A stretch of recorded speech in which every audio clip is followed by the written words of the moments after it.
everybody. I'm Larry Ridley. Welcome to the NFL on EA Sports. Anticipation is bouncing for today's game, and we've got two quarterbacks looking to make an impact. It's the Cowboys going up against the Patriots.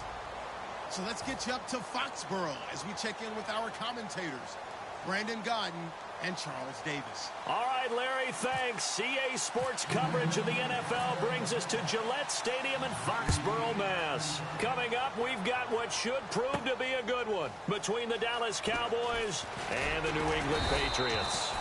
And in hindsight, probably should have stayed where he was, as he'll only get back to the 16-yard line.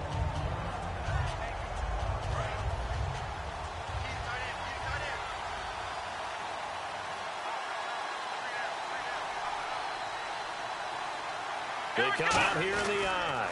Now the first carry for Ezekiel Elliott. And he is going to lose yardage here.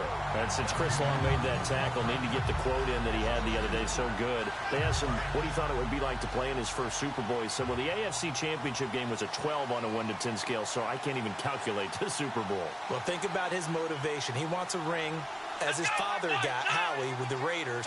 He wants one of those, and this is his first playoff experience. He never had that with the Rams. I expect him to have a big impact in this game. The man with over 1,000 catches, Jason Witten, the intended receiver, and it's third down.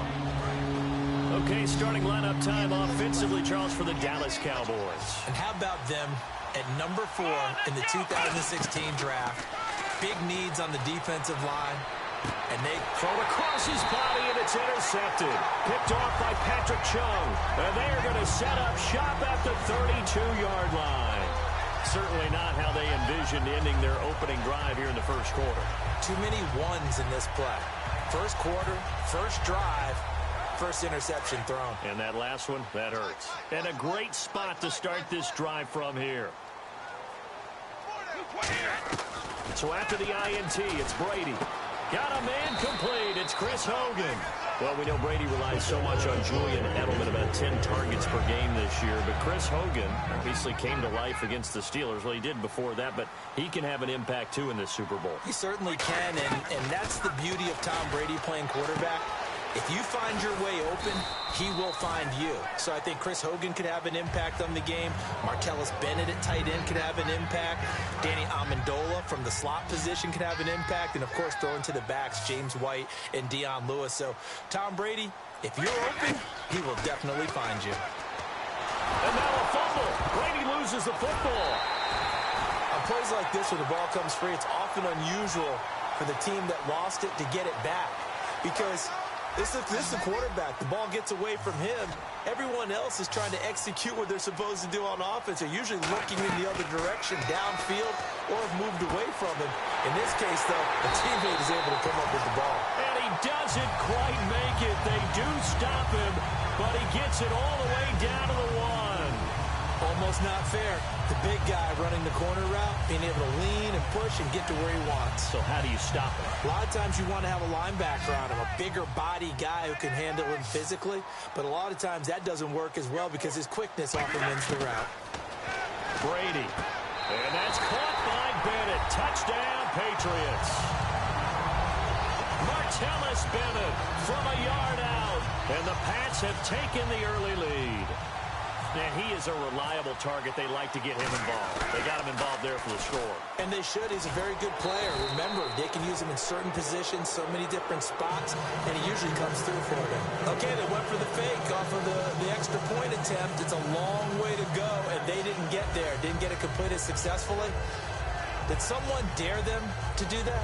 Did someone double dog dare them I was to do going to that? ask you, maybe they saw something on film, but do you see something on film with those to try something from the 15 on a PAT? I don't know. The only thing they needed to see on film there was a snap, a hold, and someone kicking the ball through the post. And the decision to bring it out is going to cost him about 7 yards all told as he's taken down back shy of the 20. And now Dallas gets set to take the field. And following the interception, we'll see what they can put together on this drive. I can hear my old college coach right now. He always used to tell us before every game, the team making the fewest mistakes will win. What they're hoping is that last mistake is their only one of the game. Coaches, that's all they talk about, turnovers, right? Minimizing those and maximizing opportunities. One of the beauties of a 3-4 defense is that you have flexibility with your linebackers, and you can put them in different spots. But one of the downsides is an offensive team that's committed to running the football, you can get your big offensive linemen up on linebackers quicker, and that usually gives you an advantage in running it. They put it in the hands of Dez on the end around. And he finds enough of an opening to get this one back up to his 20. 4 yards on the pickup there as they get it back to a more manageable 3rd and 7. And you get a look at the defense. It was the top scoring defense in the entire NFL. They look pretty good against Pittsburgh. They'll be playing in another Super Bowl. How do they do it? Because they don't have household names at every position. And that's a great point and a great question, because when you go out and talk to the average fan, name 10 guys, name 5 guys on the New England defense, they're often hard-pressed to do it, but picking up Kyle Van Noy midseason and turning him into a cover guy and doing a nice job, and he punched one free in the AFC Championship game. And take a look at Alan Branch holding down the middle against the Pittsburgh run defense. They may not be household names, but they know how to coach them up, and they know how to plug them into the right places. That's right. If it's a game of chess, the Patriots always move the right pieces. And now for Elliott Charles against Green Bay, 125 yards on the ground. Became the first Cowboy rookie to rush for over 100 in a playoff game since Dwayne Thomas way back in 1970. Another significant record added to what Ezekiel Elliott did in 2016. And just look at it this way. Everyone who watches NFL football pays lip service to the idea that the running game is important. I think Ezekiel Elliott really brought it back into focus in this season. And he finished just 178 yards shy of Eric Dickerson's rookie record. Touchdown, Cowboys! Ezekiel Elliott, 67 yards. And the Cowboys are now just an extra point away from moving out in front.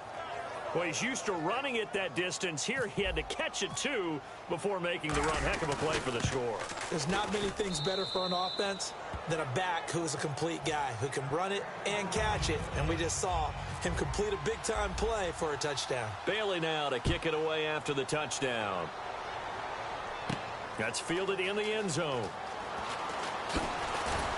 And he'll get across the 20 before he's brought down at about the 23-yard line. And the Patriots getting ready to go again on offense. And, Charles, you and I get a stat pack before every game. At the top of this one for the Patriots, the first note was that they're on their way to their 9th Super Bowl appearance. That is something. Most of any team. And 8 of those since 2001. Would that be accurate? That because is accurate. The first one was Super Bowl 20. That didn't go very well against the Bears. But since that time, they've become the predominant team, going to Super Bowls and winning them. What a franchise. 15 yards through the air and a first down. When you're playing a quarterback with some experience and some moxie, you enter the danger zone when you decide to blitz him, because if he's able to diagnose as he did on that play, he can hurt you downfield. He reads defenses so well, doesn't he? He really does, and the best part about that play for him, I don't think that was his primary target. I don't think so either. I think he had the read, figured out where the blitz was coming from, and went to a secondary target for a really nice gain. First down and 10 now for the offensive group.